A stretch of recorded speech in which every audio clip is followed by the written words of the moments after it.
సహోదరి సహోదరులు, అవకాశం రాదనుకుంటున్నప్పుడు, ఛాన్స్ లేదనుకున్నప్పుడు, ఇక నాకు అసాధ్యం అనుకున్నప్పుడు దేవుడు అద్భుతము చేస్తాడు. ఈ విషయాన్ని మర్చిపోకండి. ఎప్పుడైనా మీ జీవితంలో ఇక ఇక ఇక అసాధ్యం, ఇక సాధ్యం కాదు, ఇక వీలు పడదు, ఇక అంతా అయిపోయింది అని నువ్వు అనుకుంటున్నప్పుడు నీ మధ్యలోకి రావాల్సింది ఒకే ఒక్కడు, ప్రభు అయిన యేసుక్రీస్తు. ఎందుకంటే ఆయనకు ఒక ప్రత్యేకత ఉంది. ఏమిటో ప్రత్యేకత అంటే, అంతా అయిపోయింది అని నువ్వు అనుకున్నప్పుడు ఇంకా ఏమీ కాల, నేను వస్తున్నా అని చెప్పేవాడు మనకు తోడుగా ఉన్నాడు.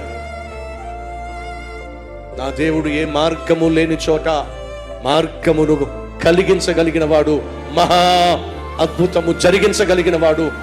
కాబట్టి చెప్తున్నా, నీ జీవితంలో ఎప్పుడైనా సరే ఇక వీలు పడదు, ఇక సాధ్యం కాదు, అంతా అయిపోయింది అని నువ్వు అనుకుంటున్నప్పుడు నీకు జ్ఞాపకం రావాల్సింది ఒకటే, నీకు అనిపించచ్చు అంతా అయిపోయిందని, కానీ ఆయన తలుచుకుంటే సమస్తము సాధ్యపరచుటకు చాలినవాడు. ఈ విషయాన్ని మర్చిపోకండి.